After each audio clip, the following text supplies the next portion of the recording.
नमस्कार आदाब, फैज़ान फारूकी नाम है मेरा। इस वक्त आप देख रहे हैं मेरे साथ द पब्लिक व्यू।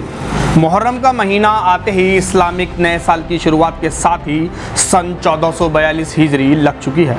अब समझने वाली बात यह है कि हिजरी की शुरुआत कहाँ से हुई और किसने इसकी नींव रखी थी। पहुँचते हैं हम अतीत में, जहाँ हम पता करेंगे कि हिजरी की शुरुआत किस तरह से हुई। एक रोज़ सलाहकारों की बैठक, यानी अगर उर्दू में कहें तो मजलिसे शूरा चल रही थी। बड़े बड़े सहाबा यानी मोहम्मद साहब के साथी, जो कि सहाबा कहलाते थे, इसमें शामिल थे। उस दौरान एक दस्तावेज सामने आया, उस पर सिर्फ महीने का नाम शाबान लिखा हुआ था। हज़रत उमर, जो कि मोहम्मद साहब के दूसरे उत्तराधिकारी थे, उन्होंने कहा कि ये कैसे मालूम हो कि ये इस साल का शाबान का कागज़ है या पिछले साल का कागज़ है या बीते कई साल पहले का। मसले पर गौर किया गया। किसी ने कहा कि रूमी कैलेंडर को मान लिया जाए, किसी ने कहा कि ईरानियों की नकल कर ली जाए।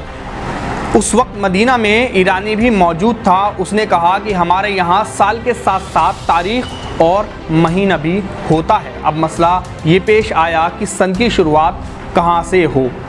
इस बीच आते हैं हज़रत अली, जो कि मोहम्मद साहब के दामाद और चौथे उत्तराधिकारी भी थे।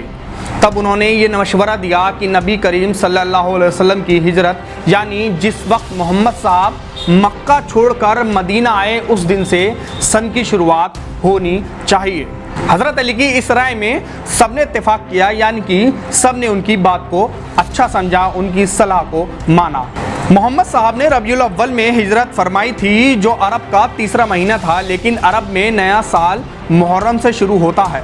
इसलिए 2 महीने 8 दिन पीछे करके मुहर्रम के महीने से हिजरी सन कायम की गई। हज़रत अली और हज़रत उमर का मोहम्मद साहब की हिजरत से साल का मकसद इसलिए था ताकि लोग हमेशा इस हिजरत को याद रखें, यानी कि मोहम्मद साहब ने जो मक्का से मदीना आए थे, उस सफ़र को ज़िंदगी भर लोग याद रखें। इसलिए हिजरी की शुरुआत की गई।